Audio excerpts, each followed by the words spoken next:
Salam dostlar. Sizlə bugün demək hansı tarixdə 25-12-2022-ci ildə 9-cu siniflər üçün istifadə olunmuş olimpiada suallarına baxacağıq. Birinci suala baxaq. Sxemdə verilmiş 2-ci, 4-cü və 6-cı rəqəmlərlə göstərilmiş enliklərdə yağıntıların çox düşməsi səbəbini müəyyən edin.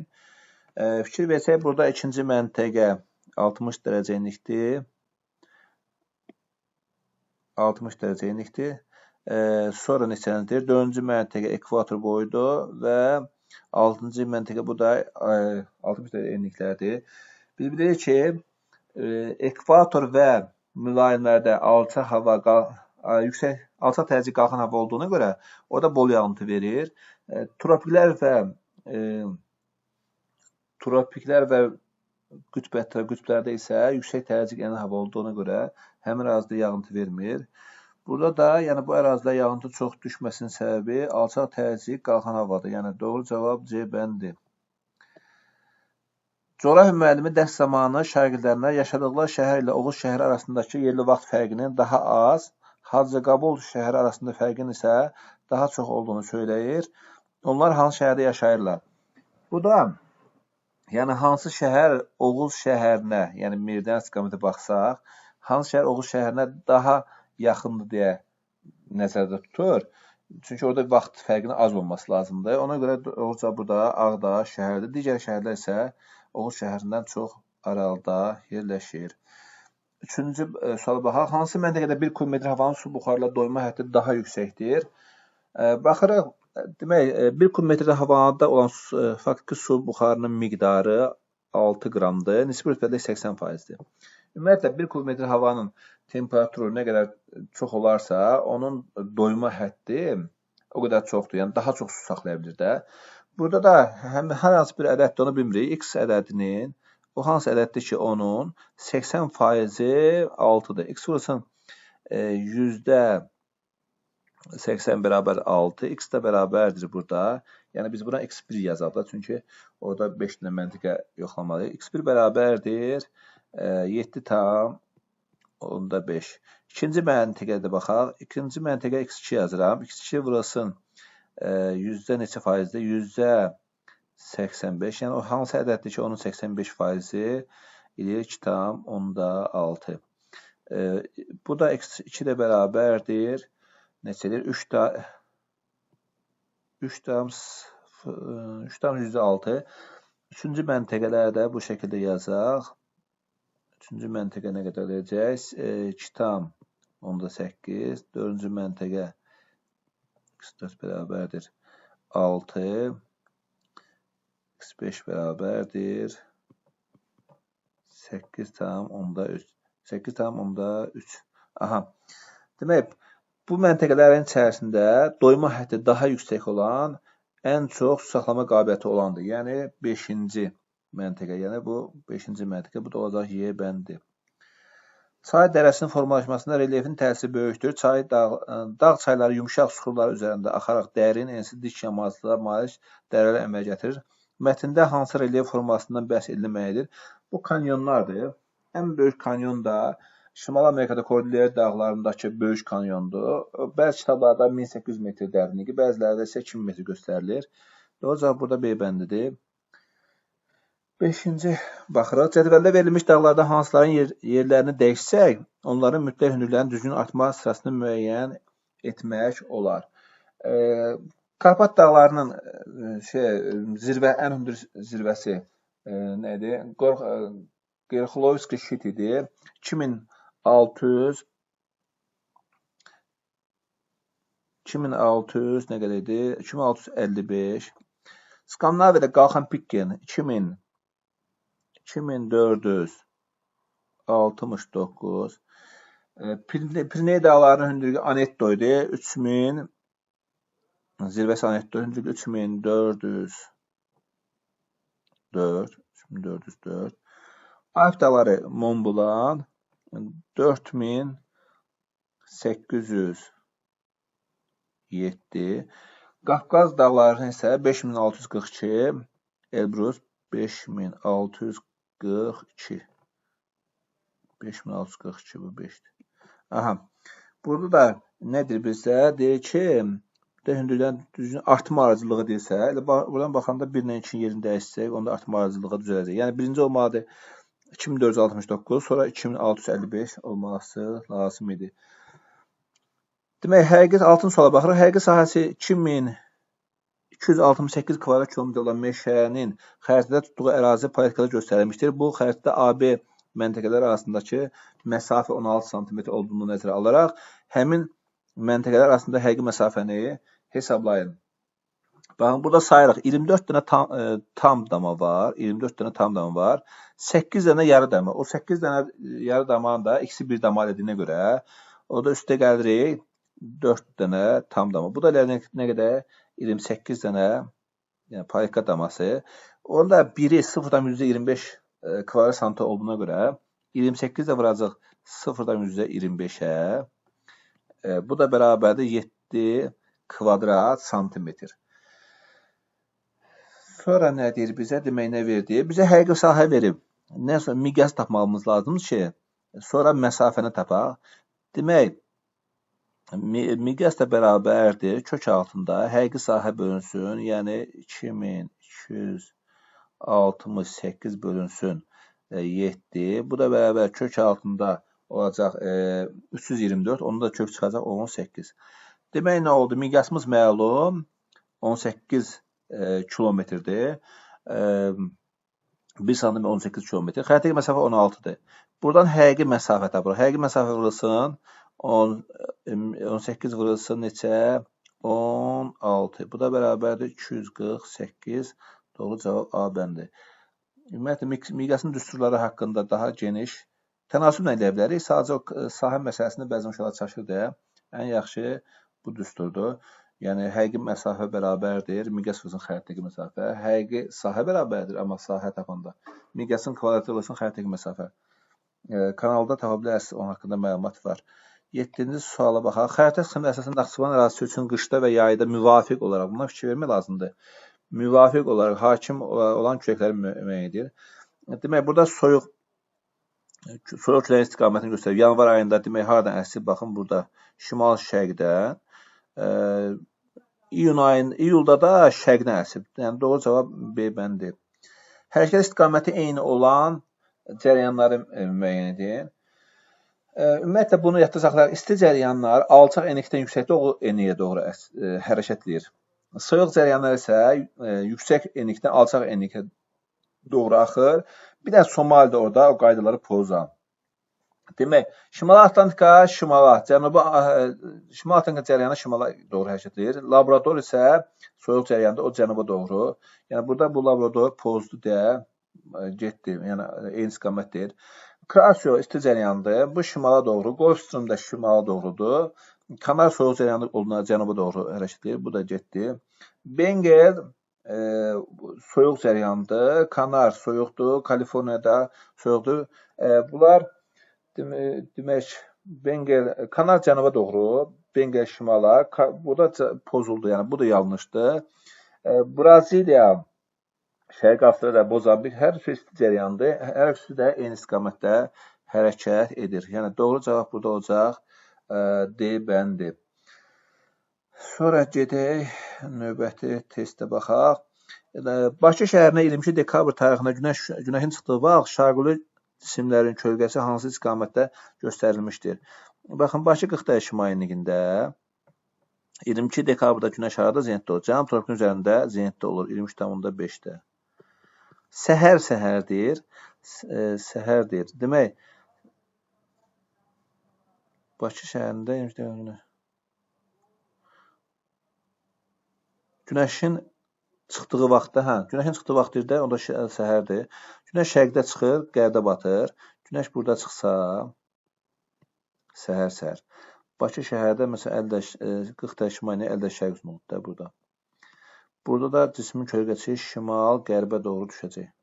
Doğru cavab A bəndir. 10-cu suala baxaq. Deyək ki, xəritə sxemi əsasən müəyyən etmək olar. Bu da çox rahat sualdır. Yəni, tektonik qırılmalar da burada. Doğru cavab B bəndir. Bunun dərslikdə də eyni şəkilini verib. Onu da baxa bilərsiniz. Azərbaycan təbii halda yayılmış iynəyarpaq ağac növlərini müəyyən edin. Azərbaycan cəmi 1,7, meşələrimizin 1,7% cəmi iynəyarpaq ağaclardır. 7 növ iynəyarpaq ağacımız var. Bunlar qara çöhrədir, qarmaqvarı şamdır, eldar şamdır, o ardız ağacların növləridir və s. Yəni doğru cavab Y bəndir. Asiyanın sosial ölkələr qrupunu müəyyən edin. Cəmi onsuz da 5 dənə sosial ölkə var. Bunlardan hansılardır? Yəni Koreya Xalq Demokratik Respublikası, Vyetnamdır, sonra Laosdur, Çindir, sonra orada biri qaldı, hansıdır? Kuba. Yəni ona görə doğru cavab D bəndir. 12, 13-ə baxırıq. Şimali Amerika materikində Kordilyer dağlarında yerləşən vulkanları müəyyən edin. Bu yaxşı olar ki, bu bütün vulkanların biz, yəni dərsdə verilən bütün vulkanların hansı ölkədə yerləşdiyinə qədər dəqiq bilməyimiz lazımdır. Bunlara bir-bir dəqiq görə yaza bilərik. Taxmoko Qvatemalada yerləşir. Görə yazmaq olacaq mı? Yox, yazmaq olmayacaq. Mən bir-bir şifahi edeyim. Orizaba Meksikada, Montepele Martinka adasında, o Mərkəzi Amerikada. Ona görə bu getdi. Yəni doğru cavab deyil. Momotombo, bu da yerləşəcək Nikaraguada, Shasta ABŞ-da, Pinatumbo bu Filippində yerləşir. Bu da yəni Kordilyer üzərində yerləşmiş avtomat getdi. Colima bu Meksikada yerləşir. Rainier ABŞ-da yerləşir. Popocatépetl bu da Meksikada yerləşir. Bunlar hər ikisi də yəni Kordilyer dağlarının üzərində düşəcək. Ona görə doğru cavab C bəndi. O birlərinə baxaq. Yəni Colima dedik ki, Meksikada yerləşir. Ruiz Kolumbiyada yerləşəcək. Popocatépetl isə Meksikada. Colima dedik ki, Meksikada, Ruiz Kolumbiyada, Shasta bu getdi Shasta da ABŞ-da. Cotopaxi Ekvatorda, Ekvador. Bu düşəcək elə Ant dağlarının üzərində düşür deyə bu getdi. Bardarburqa İslandiyada, Ruapeho Yeni Zelandiyada. Yəni doğru cavab oldu burada nə? C bəndi. Yəni burada D bəndində bildik də Ruizə görə biz çıxdıq. Çünki Ruiz Kolumbiyada yerləşir ona görə. Ant dağlarına düşmür. Avropaya aid olan yerli küləkləri müəyyən edin. Avropaya aid Baguya Filippində yerləşir. Həbib də Ərəbistanda. Ona görə A bəndi getdi. Vilvil Avstraliyada, Tayfun Şərqi Asiyada. Ona görə bu da getdi. Tornado ABŞ-da yerləşir. Föhn isə bu dağ-dərə küləkləridir. Qış aylarında dağdan dərə, dərdən dağa doğru. Tornado da ABŞ-da dedik ki, demək ABŞ-ın şərqində və qərbindən dağların əhatə olduğuna görə hava kütlələri şərqdən və qərbindən daxil ola bilmir. Cənubdan isti hava kütlələri, şimaldan soyuq hava kütləsi gəlir deyə çox böyük dağıntılar səbəb olur. Yəni bu da tornado deyə ABŞ-da getdi. Bora Sarma. Bora Qara dəniz və Adriatik dənizi ətrafındadır. Sarma Baykal ətrafındadır deyə bu da getdi. Sirocco İtaliyada, Mistral isə Fransada. Doğru cavab D bəndi. Yarımsərhəd quru çöl iqlimində yerləşən şəhərləri müəyyən edin. Bu Naxçıvan, Gəncə, Xaçmaz. Yəni şəhərlərin özündən söhbət gedir. Yəni məsələn Gəncənin bir tərəfi mülayim isti qlimə düşür. Amma bizə nə lazımdır? Şəhər hansı şəhər orada yerləşir də, yarım səhrada. Ona görə A bəndi. Buradan Şamaxı çıxırıq, mülayimdir. Şəkini çıxırıq. Burada nəyə çıxırıq? Lənkəran D-dən Lənkəran çıxırıq. Y-dən Laçına çıxırıq. Bu şəkildə. Sxemə əsası alçaq təzyiq mərkəzini göstərin. Baxın, burada bir də şimal yarımkürə siklondur. Kənarda mərkəzi doğru əsib. Çünki mərkəzi alçaq təzyiqdir. Bu da alçaq təzyiq sahəsi. Biri budur. 2. Antisiklondur, yüksək təzyiqdir. 3-ə baxsaq, bu da mərkəzdən kənara doğrudur. O da görə o da yanlışdır. Alçaq təzyiq deyil. Amma 4-ə baxsaq, kənardan mərkəz doğru əsir. Baxın, oxlar kənardan mərkəz doğru göstərir. Ona görə doğru cavab 1 ilə 4-dür. Y bəndi 16, 17. Qalapaqos adlarını rəqəmlərlə verilmiş hansı talanın sərhədində yerləşir? Qalapaqos adası bu 4 ilə 2-dir. 2 Kokosdur, 4 Naskadır olan sərhədində yerləşir. Ekvadora məxsus olan bir adadır. Yəni 2 ilə 4 doğru cavab. Yəni C bəndi. Aha. Dənizlərə baxırıq. Burada bizdən Nə soruşur? Kənar dəniz, Alarası dəniz, daxili dəniz. Keçən testdə də izahında demişdim. Demək, kənar dəniz nədir? Okeandan sualtı da maneələr vasitəsilə, adlar qüvvəsi vasitəsilə ayrılandır. Adlararası ilə adların arasında yerləşən dənizdir. Qırmızı dəniz, daxili dənizdə, yəni okeana boğazlar vasitəsilə birləşən dənizlərdir. Ona görə 1 Bering kənar deyir, Fiji adlararası qırmızı daxili. Bəli, doğru cavab 1. Oetdel kənar dəniz düzdür, Yava adlararası düzdür. Beaufort daxil dəniz deyil. Ona görə buradan Beaufort getdi. Karib kənar dənizdir, bəli. Ona fikir vermək lazımdır. Karib bəzən uşaqlar götürür daxil dəniz. Yoxdur. Daha doğrusu adlararası dəniz götürürlər. Yox, yanlışdır. Karib kənar dənizdir. Buna diqqətli olaq. Baffin, bəli, adlararası dənizdir. Baltik dənizdə daxili dənizdir. 3də doğrudur, 2 getdi. Şimal dənizi kənardır. Sulawesi adlararasıdır, bəli. İrlandiya bu daxili dəniz deyil. O da 4də getdi. Ross kənar dənizdir, bəli. Banda adlararasıdır. Azov da daxili dənizdir, bəli, bu da doğrudur. Molluk kənar dəniz deyil, bu da səhv getdi. Scott adlararası dəniz. Yəni bu da yanlışdır. Doğru cavab oldu burada. Nə oldu? 1, 3, 5. Deməli. Dünya okeanına çıxışı olmayan dövlətlər. Baxaq, Uqandanın yoxdur dünya okeanları. Ruanda yoxdur, düzdür. Paragvayın da dünya okeanına çıxışı yoxdur. Amma Sloveniyanın var. Bu Adriatik dənizinədir. Monqolistan dünya okeanına çıxışı yoxdur.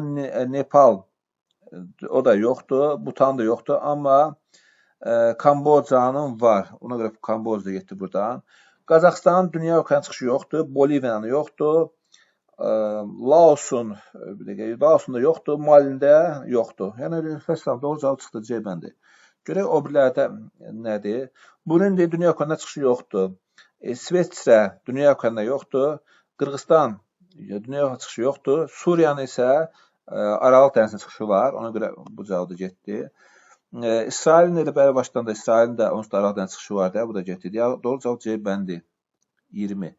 Kooperativləşmə adlanır. İstehsalat təşkili formasından biri olub, hazır məhsul istehsalında iştirak edən müəssisələrin arasında əlaqə. Ümumiyyətlə, mən məsləhət görərdim ki, imtahana getməmişdən, bu kombinatdır, kooperativləşmədir, təmərküzləşmədir. Bunları bir daha tərifini əzbərləyib gedəsiniz. Yəni, bunları düzdür, izah edirsən, amma çox da yadda qalmır. Yəni, imtahana gələndə bir də baxmaq lazımdır bunlara. 2011-ci ildə mart ayında Yaponiyada sahillərində hündürlüyü 35 sm çatan 35 metrə deyirəm axı. 35 metrə çatan dəniz dalğalarının sahilə ərazi dəhşətli dağıntılar və insan tərəfindən səbəb olmuşdur. Bu tip dalğaların yaranma səbəbi nədir? Tsunamilər demək, endogen proseslərin nəticəsində vulkan və zəlzələ nəticəsində yaranır. Doğru cavab C bəndi. Bunu məncə bir dəfə qəbula salmışdılar. Egzogen qüvvə kimi vermişdilər. Uşaqların çox səhvləmişdi. Yəni, endogen qüvvə götürmək lazım idi. Avrasiya materikində qərbdən şərqə doğru bütöv zolaq əmələ gətirməyən iqlim. Gətirməyən iqlim olacaq tropikdir. Çünki o Himalay dağlarının cənub hissəsi, o Hindistan tərəfdə tropik kəsilir, ora subekvatorial iqlimi daxil olur. Subekvatorial da az bir ərazidə qərbdən şərqə doğru tam zolaq əmələ gətirmir, Y bəndi. Məsələn, bax, burada subtropik zolaq gətirir. Burada subtropik çıxdı, mülayim tam zolaq əmələ gətirir. Burada nə idi? Burada subtropik tam zolaq əmələ gətirir deyə. Onun doğru cavabı Y bəndi. Şirvan düzünün çaylarını qərbdən şərqə doğru sıralayın. Şirvan düzünün çayları. Aha. Bunu da yaxşı olar ki, çayları öyrənəndə ümumiyyətlə baxaq onun hansı çayın qollarını dəyə bilməyimiz lazım, çaylar hansı rayon ərazisindən keçir bilməyimiz lazım. Bu şəkildə öyrənsək, rahat yaza bilərik. Burada da birinci gələcək Əlican çay. Bu Oğuz rayonu arasında keçir. 1. Sonra gələcək Öztüryan çay. Türyan çayın yeri gəlmişsə orada qolları da var. Oraya çıxacaqlar. Dəmir aparan çayla Tikanlı çaydır. Dəmir aparan çay o hətta Qəbələ rayonu arasından da keçir. Sonra gələcək demək Göyçay, Girdman çay, o Yevlax tərəfindən aşağıdan gedir. Bir də 6 say. Yəni doğru cavab orada olacaq. Nə oldu? B bəndi. Monarxiya dövlətləri müəyyən edin. Monarxiya buradan Livana çıxdıq. B-dən Misri çıxdıq. C-dən C-dən heç birinin Vatikan, C-dən hamısı da monarxiyadır. D-dən nəyə çıxacaq? Baxaq görək. D-dən İrana çıxırıq, Pakistana çıxırıq, Livyana çıxırıq. Y-dən isə baxırıq Nigeriyanı çıxdıq. Yəni doğru cavab C bəndi. Sahəvi təşkilatlar hansıdır? Sahəvi təşkilatlar hər hansı bir sahə üzrə, yəni ixtisaslaşan. Bu da yəni OPEC-dir. Qalanları isə regional təşkilatlardır. Bu qədər uşaqlar. Sağ olun. Növbəti inşallah izahımızda görüşərik.